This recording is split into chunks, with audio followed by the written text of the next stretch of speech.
Hello, this is Michael McCarthy.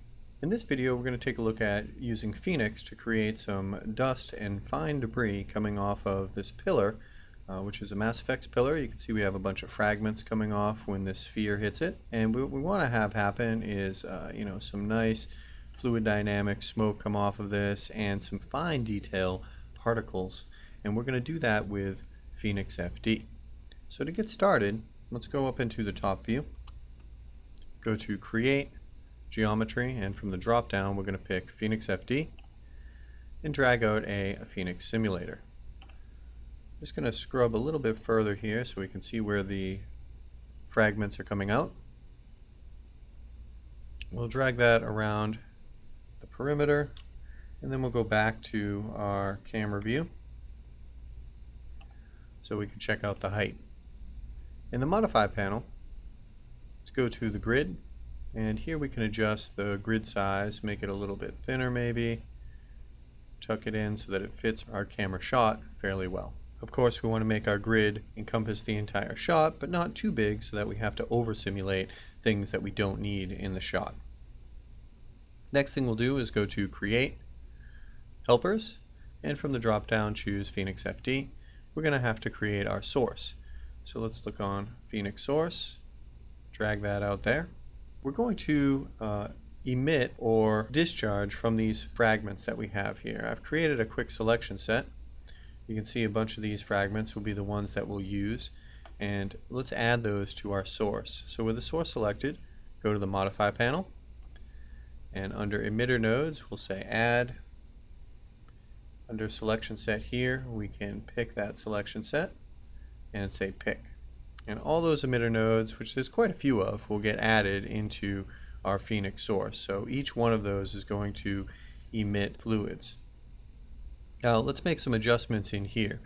First off, we're going to want to adjust the discharge and animate that over time. We don't want it to start discharging at 0. So let's go to about frame, I don't know, maybe frame 12 or 13. Turn on auto key. And we'll just scrub this up and down. We'll set it to 10 so that we create a key there. And then at frame 12, we'll set it to 0. We'll make sure that we delete the 0 key here that 3ds Max has made for us, so that we're 0 all the way up until 12, and then at 13 we're going to start discharging. Next we're going to take a look at what we're going to emit: temperature, smoke, and we're going to want to add in particles. Now for temperature, we're not really looking for flames, we're just looking for the smoke, so let's put that down quite a bit to just 10. And when we do that, let's make sure that we have auto key off. So I'm going to hit Control Z, turn off auto key, and drop that temperature to 10. Smoke we'll leave at 1, but we'll make sure that we have there. Let's check velocity so that we have that information. Let's also check particles. So this might be something new that you're not familiar with doing. We're going to check particles, and the value is 100. Because we have so many different emitter nodes, this value of 100 is actually going to give us quite a bit of particles, so we probably don't need to up this. Depending on if you just have one emitter node, you may want to increase this to 1,000 or even more, depending on what you see in your scene. As far as the source goes, that's pretty much all we need to do. We've added in our emitter nodes, we've set our discharge and animated it, we've set our temperature and smoke, and we've exported our velocity as well as particles. Next, let's go back to our source node. I'm just going to bring up Zookeeper so that I can easily select these things. And when I go over here, we're going to set some preview values so that they're a little bit more logical. The default preview for liquid or temperature is rather high. We're going to set that to 10 or 11, and we'll set the bottom value just to maybe 1. You can uncheck as fire. Smoke will be fine like this, and other is going to be our particle color. So that's something to kind of know there. So we'll just change that maybe to yellow for the moment so that we can kind of see it. Now we can do a quick simulation. Right click and go to Simulation and choose Start. Another thing we might want to set up here is, because we're actually not discharging until 12, we can set that simulation to start a little bit later. So you can see this goes through our object fragments. we get our smoke, we get our particles, we get our temperature. I'm going to click on stop here. And just for the future, I'm going to actually set the start frame to maybe 10. Let's go down and just look at the preview so that we can see these different pieces. If I uncheck other, you can see these are all the particles we made, and this is going to be crucial in getting our fine detail that we're looking for. If I uncheck that, you can see we have our liquid or temperature, which is really just there to give us our smoke. Okay, if we render this out, already set to using V-Ray, have some pretty low anti-aliasing settings, but we can see all this smoke kind of coming and exploding from our fragments.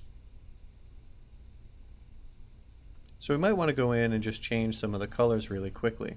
Let's go down into rendering, colors and transparency, and from here I actually might even just turn off our temperature. So we'll set that to disabled under fire, and under smoke color and opacity we can make a couple changes. So might change this smoke color to not be quite as dark, and maybe a little bit closer to a tan or something like that, and do a quick render here.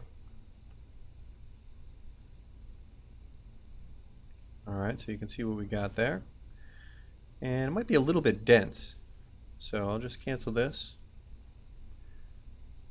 We'll go into the smoke opacity, which is using simple smoke, which is right here, and that's the smoke factor. So you can adjust its opacity right here. So if I bring this down to maybe 0.1 and we render it out quickly, you'll see that we get much more transparent smoke. And this is actually what we're going to want to use a little bit later. For right now, if I was just using the smoke, I'd probably go in and increase this to maybe 0.3 or 0.35. But that's a quick way to adjust your opacity for the simple smoke.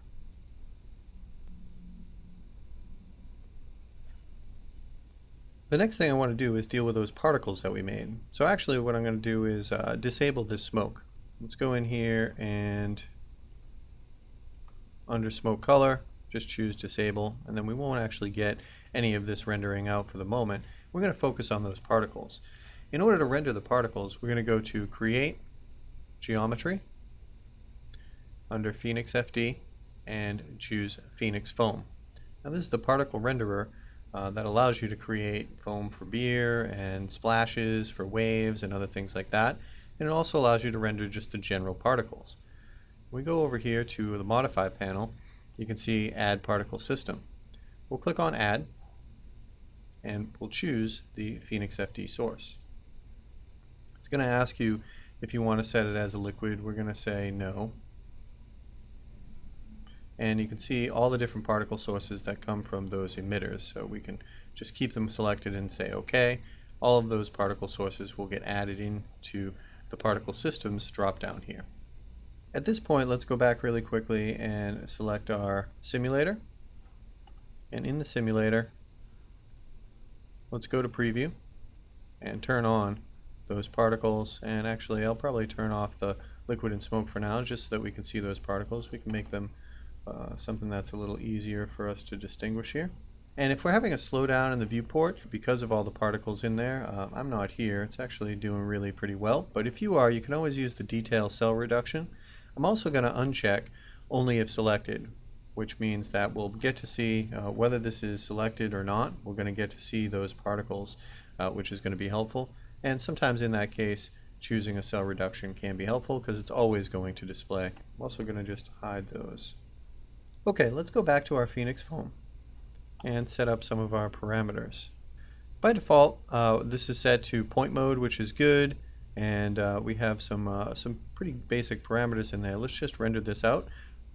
Point mode is going to render like a point renderer. It's going to take all these little points and give you a transparent dot around it. So I'll just move my mouse in here so we can see some of the detail, and you can see a lot of that coming in. I'm going to cancel this, as I think I have a pretty good idea of what's going on. I'm going to set my color, and I'll just use the color picker and actually choose, one of these greens, light greens that are kind of in here from the inside. And I'm also going to bring the refractive index down. If you bring this down a little bit to, let's say, 1.3, then it's going to give us more transparent particles. We'll just zoom in on this area, and we'll render again.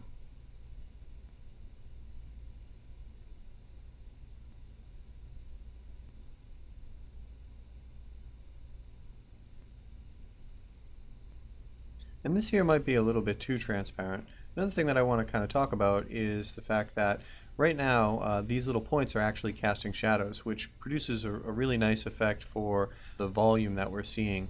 But for previews, it can be a little bit slow. So let's go in and right click on our object. We'll go to Object Properties for the Phoenix Foam. Let's check that we do not want to cast shadows and choose OK. This will give us a little faster feedback when we're rendering so we can get the general volume laid out. I'll bring this back up to maybe a 1.6 and we'll do another quick render.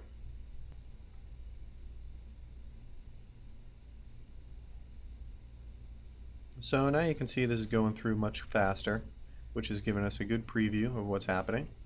And you can see, really that fine detail of these wisps of particles kind of coming in.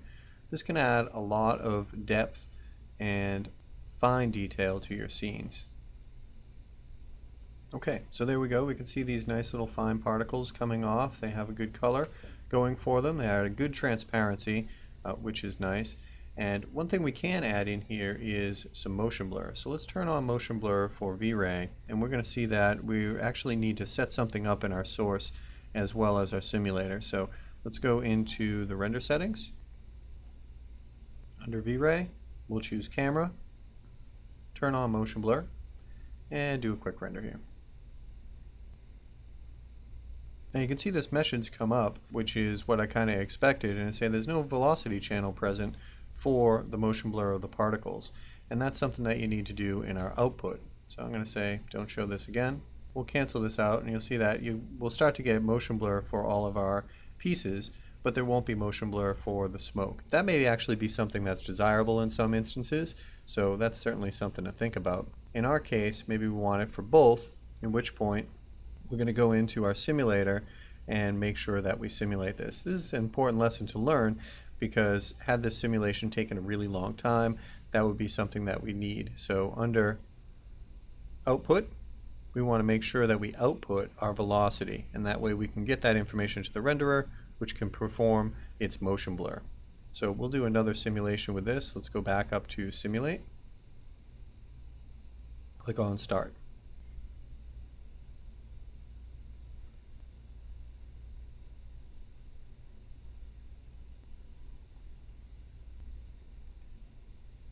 And we can see our liquid and smoke as well if we want to. And we'll do a quick render.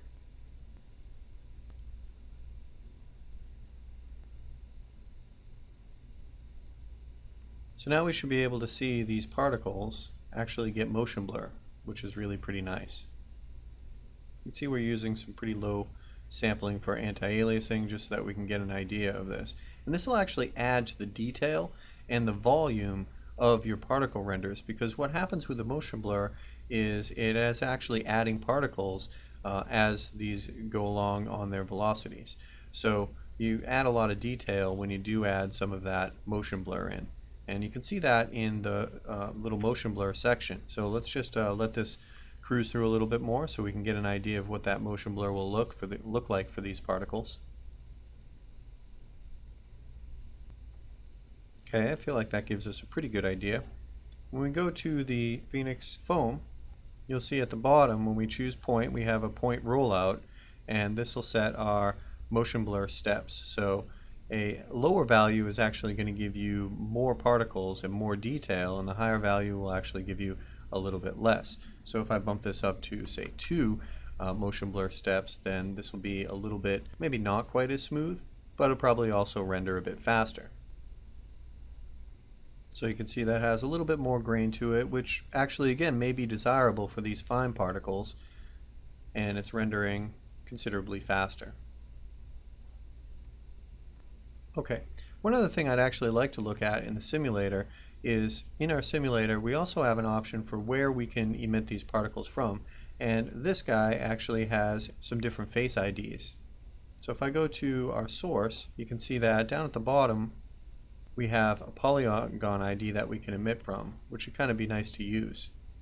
To do that, all I have to do is make sure I have the right polygon IDs. I'm actually going to turn off motion blur for now.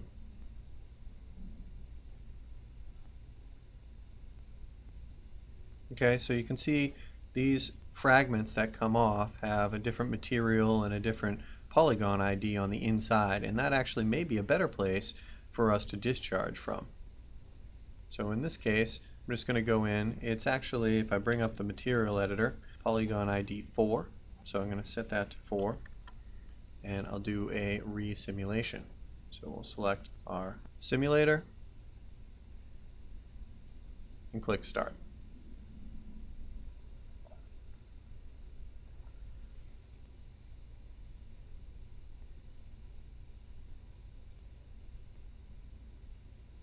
I'll just stop this right here. We'll go back to maybe frame 17, where we can see our particles as well as our smoke, and do a quick render.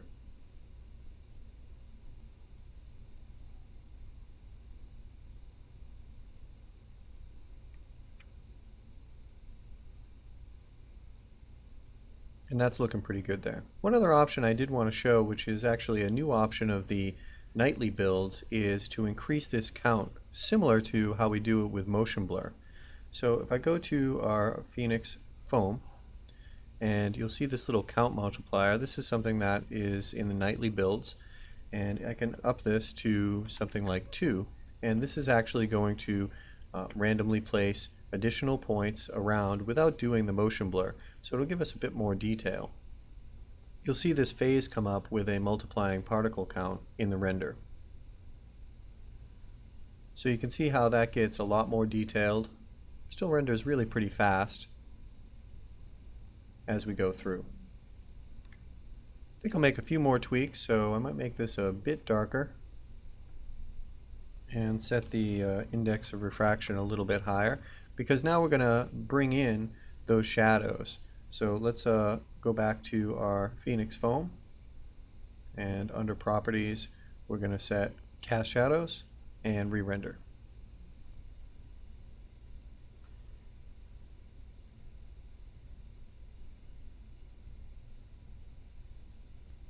Now you see this will take a bit longer to render, but in a lot of cases the end result is certainly worth it. You can see that we get a lot more volume out of these particles, and they're casting shadows on the other objects in the scene, which is very nice.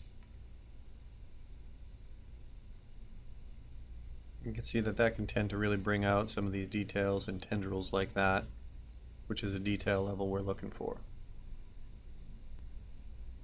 Okay, so last but not least, let's go back in and add our actual smoke. We'll select our source, go down to rendering, color and transparency, and we'll bring back our smoke. Do a quick render.